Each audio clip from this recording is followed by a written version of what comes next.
Welcome to Seymour from the Front Pew podcast, coming to you from the broadcast studio at Seymour First Baptist Church in Seymour, Tennessee, and featuring thoughts and discussions around loving God, loving others, making disciples, and living the life. I am your host, Tiger Brooks, and now, on to the podcast.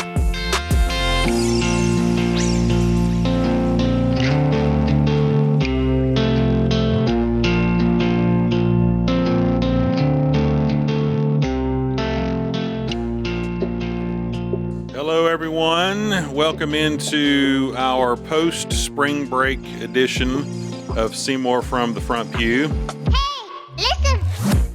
We are so glad that you have joined in with us, wherever you're listening or you're watching. Hello, for those of you, I'm waving at you. If you're watching us on our YouTube channel. As we jump back into things, we wanted to do probably a little bit of a different kind of a episode, the way the episode's going to lay out. We're going to cover a couple of different topics. At least that's a couple that we're, going to start with. We may always branch out into something else wherever the rabbit goes. But the first thing that we wanted to hit on, both of these are sort of quasi-current events because they've just recently happened. We haven't really addressed them on here yet.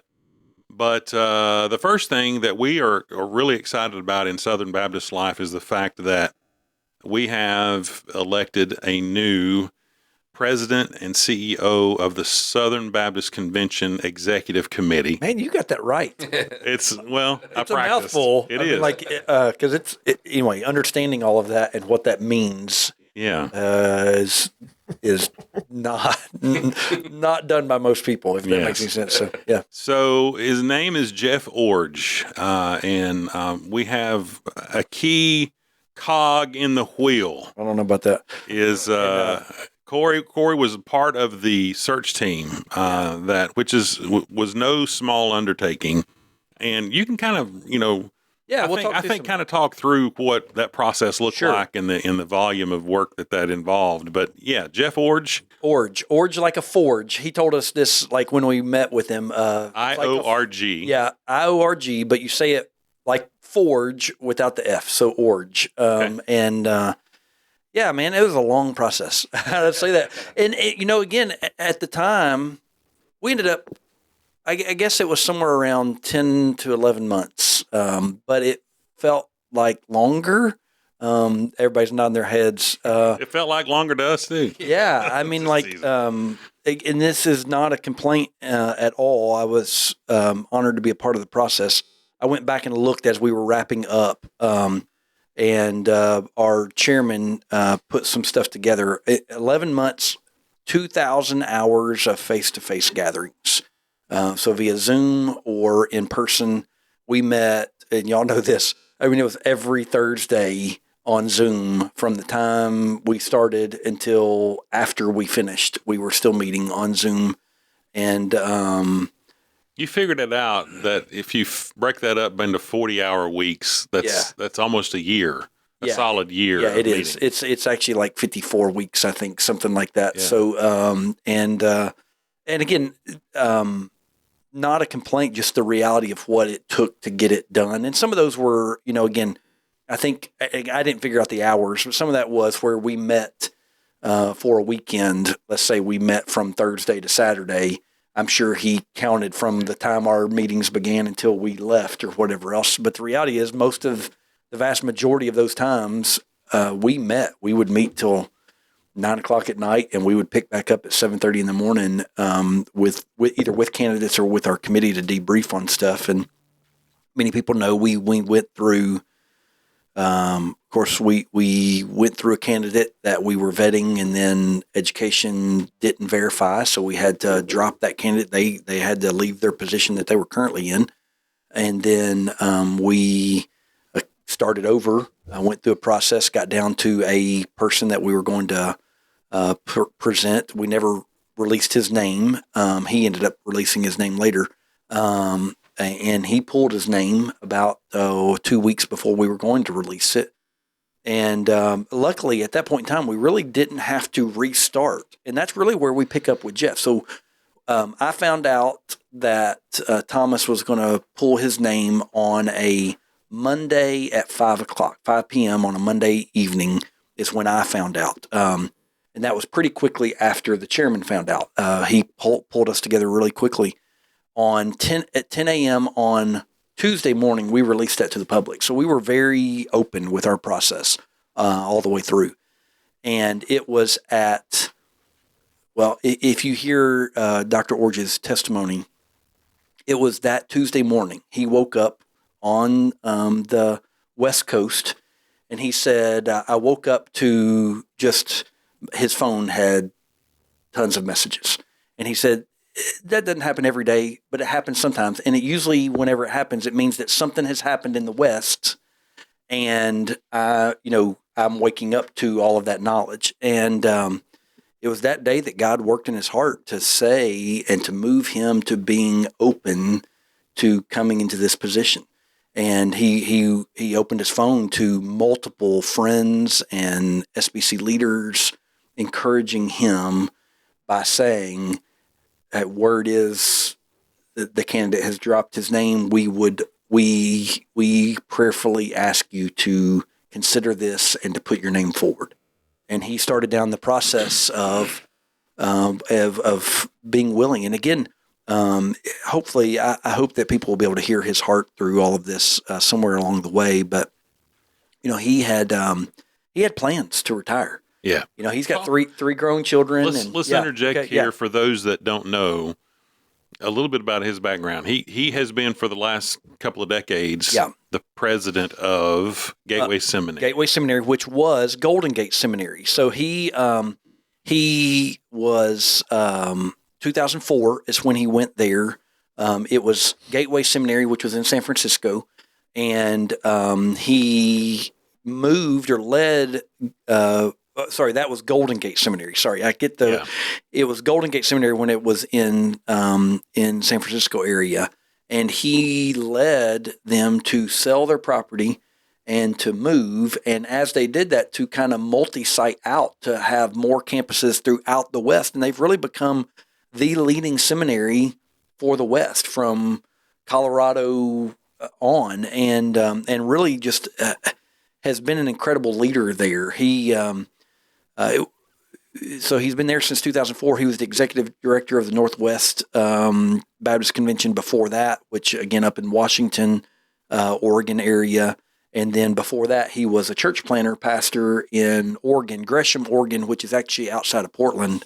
And that's where his heart still is, honestly. He was planning to retire, move up to Portland, and to dive in and help in retirement to help with whatever God may have in store for him there, and really kind of put that on hold to be able to come and do this position at this point in time. So, well, it was interesting for all of us just the way the Lord works out and the timing works out, that right before this news broke, that he was the candidate and then everything was set into motion, we all had an opportunity to gather in Middle Tennessee at Mount Juliet for a TBMB sponsored event.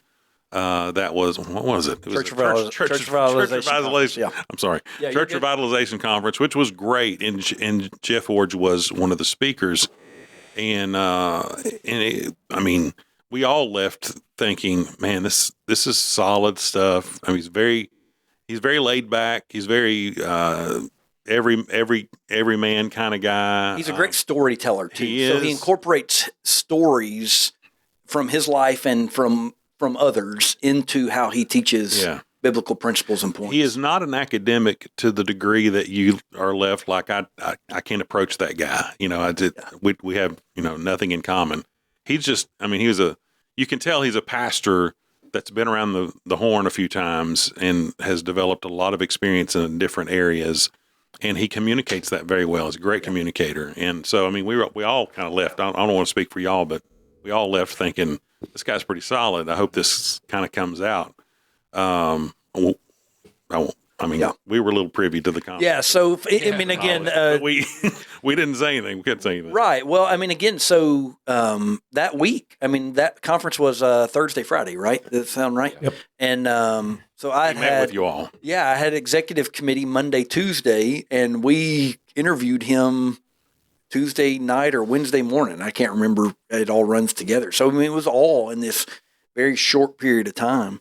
But, even before that, and I know Jason has had some interaction, like his book, Is God Calling Me, is the book I go to for people dealing with, Counseling is God other people calling in me that? Yeah. into ministry? Mm-hmm. It's a short, quick read, but it gives you some practical things about how God affirms calls and works calls in your life. And the cool thing for me was, again, I've gotten to work through that with a couple of students specifically throughout the years. We've done that a time or two here with our interns. It's one of our books that we like our interns to do. Was hearing how he worked through that process for this job. Mm. It was because one of the things he says is that God will affirm that through people in your life, Sure. people that you respect, people that have been a part of your life that know you, and so hearing how that really was a part of his process in all of this, his family and his friends in ministry and all those types of things was really, really kind of cool. So I was introduced to him 6 years, not him specifically, but who he is 6 years ago with his book, The Character of Leadership.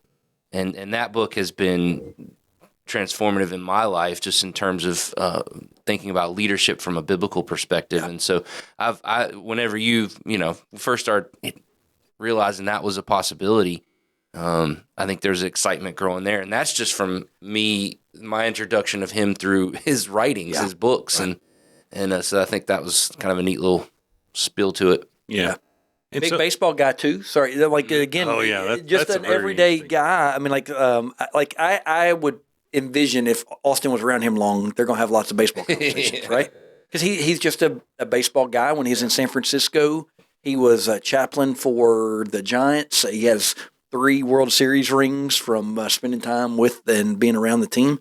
And then as they moved, that had to change. I mean, it's hard to be a chaplain for a San Francisco team when you live closer to Los Angeles. And but he's taken on this ministry or is a part of, not taking on, he doesn't lead it, I don't think, but he's a part of a ministry to baseball umpires and seeing God work and move and bringing umpires to Christ, which is really, really cool to think about. So, anyway. So I think we, to transition it a bit, to think about what he's moving into. I mean, there was 2+ years of no one in that position because of just lots of upheaval. Everybody knows, if you're a Southern Baptist, you know that over the past 2-3 years or more, lots of things have taken a hit in Southern Baptist life.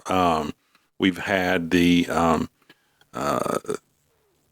sexual abuse committee, the whatever the report has come out, and I'm not making light of that at all. And lots of bad things were done, wrong decisions were made, cover-ups were attempted. A lot of partisan political things that should never be part of Southern Baptist life, but we know that that's just human nature. It's part of it. So that was a huge blow to the convention. Just the general malaise that is Christendom right now in terms of church attendance and people just turning their backs on their faith and I'm not gonna call the term deconstruction. Deconstructing their faith. That's become a term du jour, and so it's one of those things that stepping into that void it's a pretty big hairy deal, and so no, you can't get two Southern Baptists almost to agree on this color of the sky right now. And maybe that's a little, bleak, but I mean, that's sort of the way everybody feels. So into all of that, you present a candidate, which in all other circumstances, you've got this faction says they don't like this guy. This faction says they like this guy. This faction in the middle is like, I don't know. We'll wait and see. But that was not the case. Yeah. And so again, go back into the process. He would have been our number one. Like, had he been available. Had he been available and been willing, he would have been our number one from the beginning. What we learned is that for the committee before us, he would have been their number one from the very beginning. And again, God had not moved in his heart to have him ready for that. Again, it just points to me to the point that our committee and the committee before us all had to go through everything that we went through so that God could work in his heart and move him to the point where it was time for this to happen. And then among that is, as we start to work through this process, is all of the unity and support that comes from behind it. Man, I'm looking at our little paper, and anybody that would like to see it, you're welcome to come by my office, or I can email you one. But you got guys, Al Moeller, Danny Aiken, Jason Allen, Paul Chitwood, Jamie Dew, Hans Dilbeck, David Dockery, Kevin Ezel, Ben Mandrell,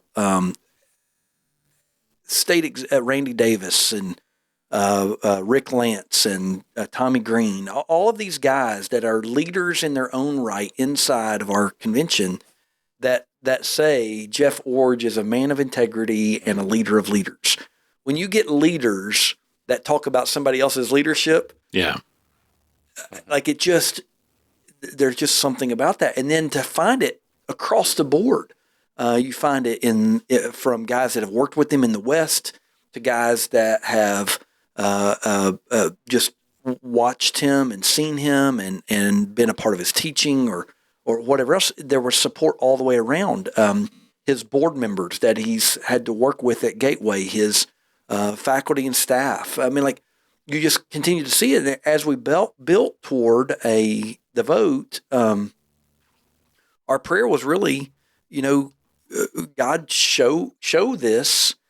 It would be amazing to see a unanimous vote. Yeah. One is to think about that culture that we have inside the SBC right now. Again, and also to think that 10, 11 months earlier, there was a candidate put forward that, it split us. It did not pass. It didn't work. And it wasn't, the guy was not a bad person. It was the state of our convention, the process and everything. The process was flawed. It was, but that we seemingly can't agree on anything. It really is in that type of position. And then we come to the vote, and we end up with a unanimous vote. 61 of our 83 were there, or 86, I can't remember which it is. 61 were there, 61 affirmative votes, a unanimous vote. We haven't had a unanimous vote for this position since 1979. So 43 years, something like that. 45. 45 years. So just amazing that God has worked to lead this way. And I think one of the things that we're going to see, and one of the things that I'm incredibly excited about, is that Jeff is going to work to bring us back to mission-centric. Mm-hmm. That we need to be focused on our mission together as Southern Baptists, and that is to carry the gospel forward. One of his quotes in our little thing is, cooperation is about working together to accomplish a shared mission, recognizing that we can do more together than we can by working independently. That's the SBC that I grew up always hearing about. It's the whole purpose of the convention. It is. To me, that is why we exist. Outside of that, I don't know why we exist. We exist to do mission together, to carry the gospel forward. It's why we have the two greatest missionary sending agencies there are in the world, between IMB and NAM. You don't find better ones. There are others out there that are good, but they are the best in the world. And we cooperate together to do those things. And I think that he's really going to bring us back to that kind of mission-centric idea that we've got to focus on this. And the other things that may be good things, they distract us from all of this. We got to let some of those things just pass and not pay attention anymore. Yeah. Guys want to weigh in on any of that? Nope. Got nothing. So I think a good transition point right there is we're going to wrap this topic up in just a second, but you've said it a couple times, and the key term being leadership, and the fact that you have very, very key leaders in all of the across the board, many of the institutions that are part of our convention, and all of them to a person have affirmed him as a leader. Yeah. Let's just talk for a second about what the difference strong leadership makes in any organization. Yeah. I mean, aside from just SBC, let's talk about what key leadership means in the local church. Let's talk about what key leadership means in any business that any of us have ever worked in. It all rises and falls on leadership, in the words of John Maxwell. Yeah. and so we've all experienced, and we're not here to look at the past and throw people under the bus, but I think all of us in different respects, all of us have experienced the different phases of leadership in terms of being under weak leadership and being under stronger leadership, and the differences that come along with that. And I think to a great degree, I think there are struggles in many, many churches right now simply because people have allowed and have put forth individuals who are not strong leaders and probably should not be in their positions.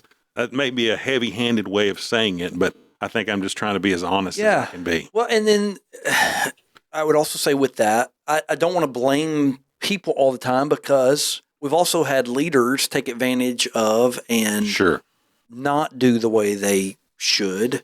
And then you have people that want to follow leadership, but their experience tells them, I'm not sure I can, because I've been hurt by this one, or this one went wrong, and all of those things. And so it does bring us back to the reality, though, that for things to go well, there has to be a leader and a guide to almost any and every organization. We, again, inside the church, God needs to be our direction and our guide, but there still has to be leadership. Yeah.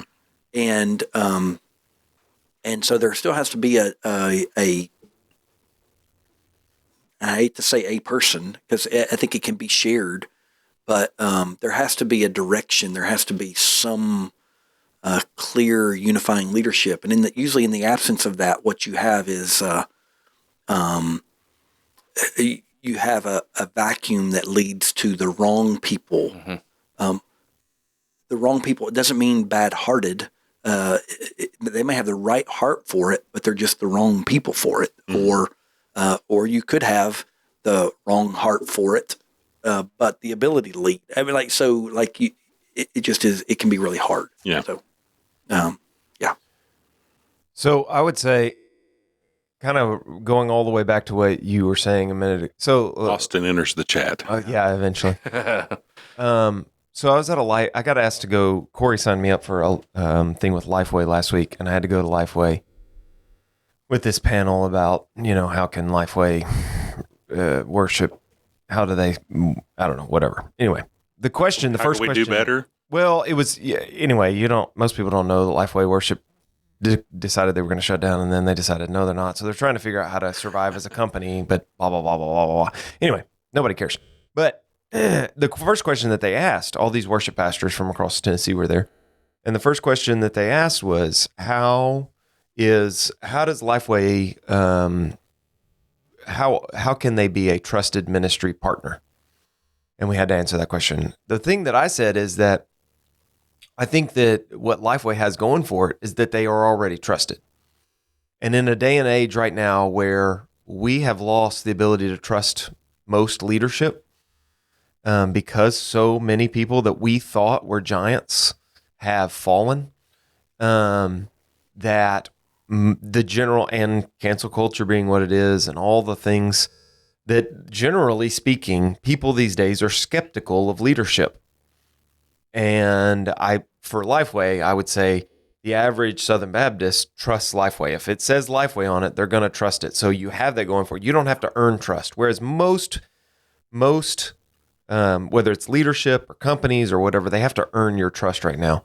I think Lifeway has going for it. Most Baptists trust it. So to pull that into this context, I think there is a duality because most of us are struggling to trust leadership these days. But the other side of that is that we have lost the ability to offer grace for people, for leaders' shortcomings. So yes, I agree with you probably more than the average person, I think, Tiger, in saying that there are a lot of people in leadership that should not be. But also, there are a lot of people, a lot of church members who have stopped offering grace because leaders are flawed people. Yep. Now, on the spiritual side of things, they should be held to a standard. And good leaders, should be held to a spiritual standard. But on a just personal thing, they're going to be flawed and they're going to mess up and they're not going to make perfect decisions. And I think part of the problem that we're seeing everywhere is that a lot of people don't offer grace for the things that need to be offering grace for. And so there's this dichotomy. You have these great leaders who fall, and then you have these average leaders who are good people, but they're not being given the grace to actually thrive, and they feel the pressure. And that's why you see pastors and not just lead pastors, but worship pastors, everybody, they're falling left and right and leaving the ministry. So all that to say, good leadership, I think, looks not necessarily what we think it always looks like. I think all of us understand we all have our shortcomings, and we're not saying that we're great leaders or anything, but spiritually, you should be able to hold us to a standard. Not saying that we're not sinners or flawed, but you should be able to hold us to a standard, and hopefully we hold each other to a standard. What I've experienced in talking to other worship pastors a lot of times in ministry settings is that guys lose the ability to speak into each other, and so they lose the ability to hold each other to a standard, and then you begin to break down relationships. Yeah, and I think we have to be able to hold each other to a standard.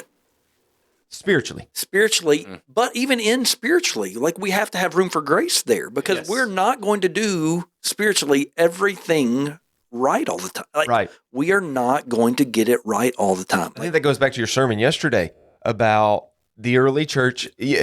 What I wanted to scream when you were talking, I think it was your subpoint 2, was the whole we're gonna make mistakes. It was like the person who gets mad because, and I'm not throwing the stone at him, but gets mad because they didn't get visited while they were in the hospital for one day, and it's like, we're gonna make those mistakes. Right. You have to have grace for those. Those are not deal breakers. They are bad. We should have caught that ball, but please forgive us and don't go to another church because and again, that happened, even in that. Okay, so there's going to be sin of pride. There's going to be those types of things that creep into our hearts and into our lives at times. That is a spiritual issue, and it is an issue. And that does not. There needs to be accountability there for that, but it doesn't mean that everything just gets thrown out in the middle of all of that. If we do that, we will have no leaders. Mm-hmm. We will have no ability to reach the world with the gospel. We are going to make mistakes. There are going to be even spiritual mistakes. There are some things that are, sin is sin, but there is a reality that we have to work through the consequences, how we deal with those things, repercussions, and those are not always the same based on what it is going on. Some of that sounds like I'm trying to get it sounding right in my head, and I don't know if that is. And we've got to have a way to do that, offer grace, move forward.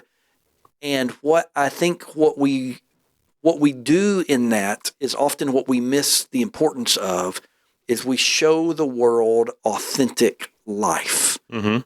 how do we actually go about doing this inside the life of our church and inside leadership in a way that is authentic? Because when we put on this air that everything is fine and everything is okay and there are no mistakes and everything is done right, and no matter what we say, this is the direction we have to go, and all. When we do all of that, it all can very easily just come to a crashing down halt, and then we've disrupted everything instead of just doing it authentically from the beginning. Yeah. Anyway, I have a theory that I'm just going to posit, and I don't know much longer we'll spend with this, but in terms of leadership, I think that, and I've studied it. That's my my doctorate was in Christian leadership, and so I've read a lot of books and thought about it, and I've been alive a lot of years. And so I think leadership, I think you are born, I think good leaders are born good leaders. I don't think that you can just make anybody into a good leader. I think it takes having the right personality, the right temperament, the right intellect, the right skill set. Many of those things can be adjusted, but a lot of that is DNA. It's a lot of your genes. I think building on that, I think good leaders can become great leaders because of the proper systems and processes and nurture in place.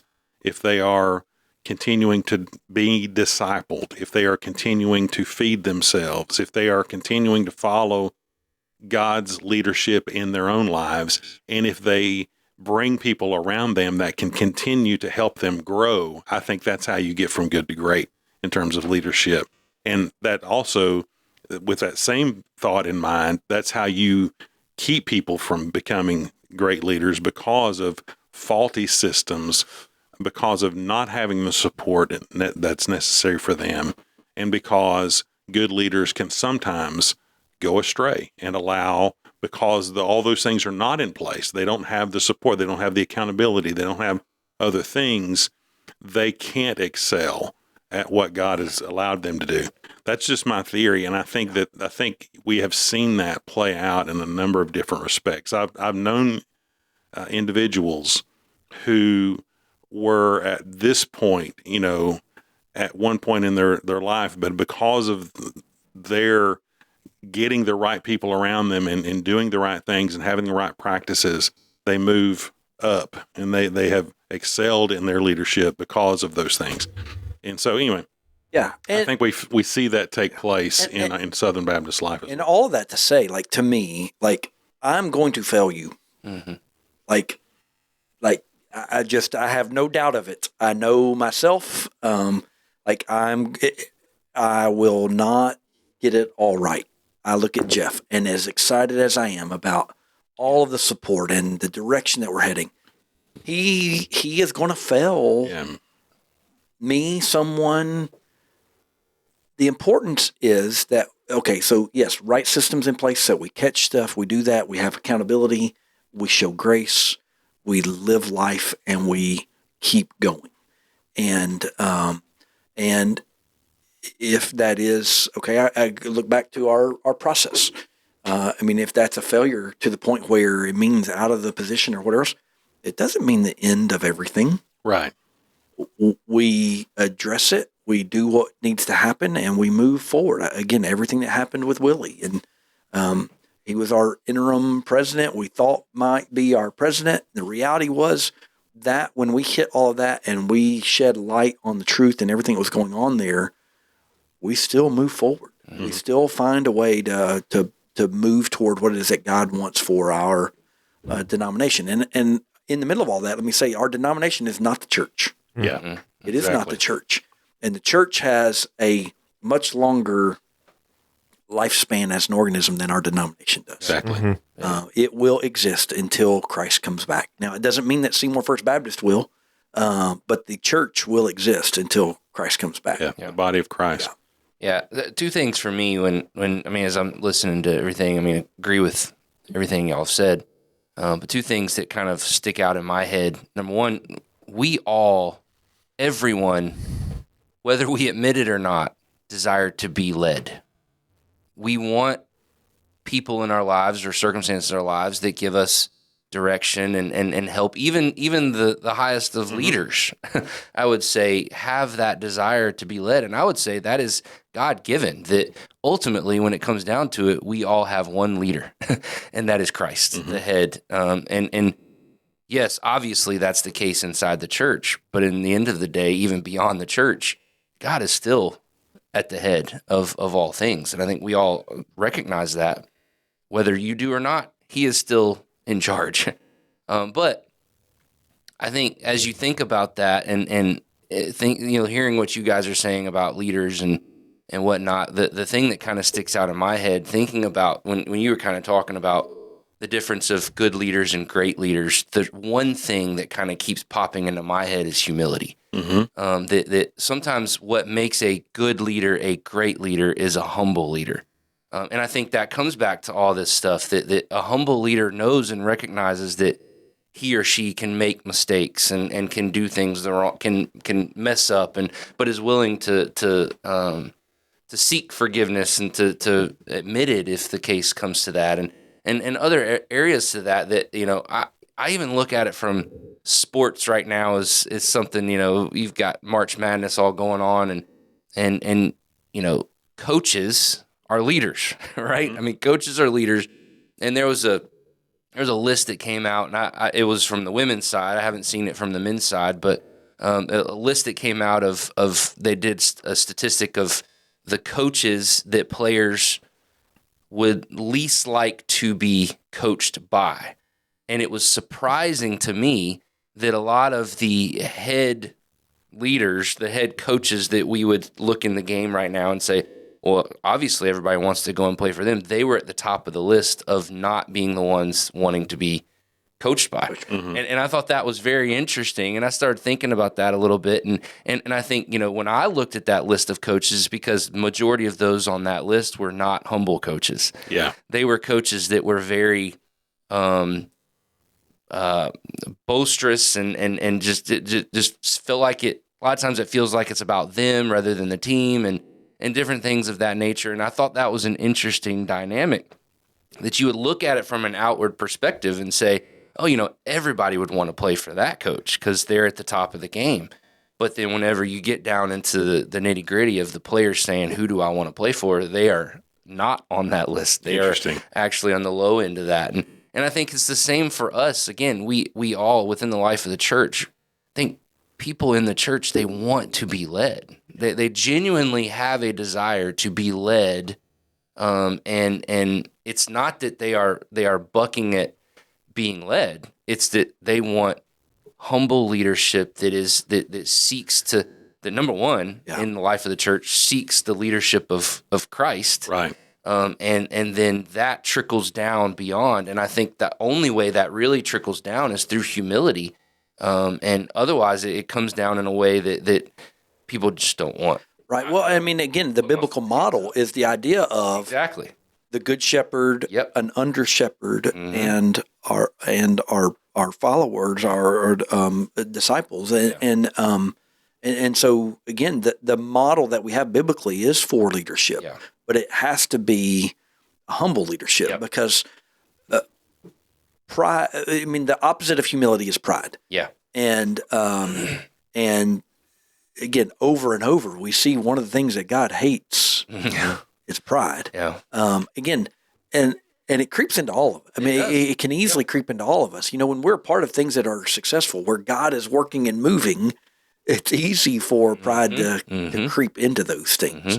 And so we have to be really, really careful with a lot of that. And we have to have people in our hearts and in our lives that will help us to bring right perspective back into those things. But if anyone had the right to lead pridefully, it was Christ. Right. And yet he led humbly. Right. Yeah, he girded himself and washed the disciples' feet. We didn't get to multiple things like you were. No, but we could do that in another episode. I think we have brought this episode into to a nice landing spot. And so I think it was an important topic. I think it's good to reflect on that. And for those that didn't know or were had some questions about, these things that happened in Southern Baptist life, I think it's important for us to address that and also to just reflect on leadership and what it looks like. So good episode. Thanks, boys. Thanks again for listening to us today, making us a part of your life. We appreciate it. If you found something of value, as always, we would encourage you and love for you to like it and share it and subscribe to the podcast and all those things and keep us going like we get anything from this at all. It's kind of funny. We may have sponsors soon. Oh, there we go. We'll have sponsors on the broadcast, and we'll have promos. Need a commercials. Carson Newman sponsorship. Commercials. That would help right there. So Commercials. Carson Newman had a car in the NASCAR race yesterday. Seriously, Number 38. Their lead sponsor all over the car was Carson Newman yesterday. I can tell you how that happened. His name is Kevin Triplett. I need to talk to him. He spent years in NASCAR.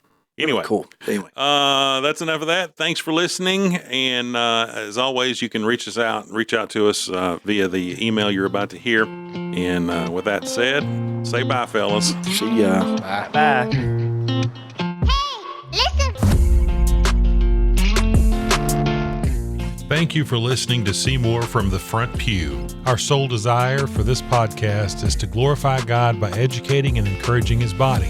If you would like to learn more about anything you've heard today, feel free to reach out by email at staff@seymourfbc.org or by visiting our website at seymourfbc.org.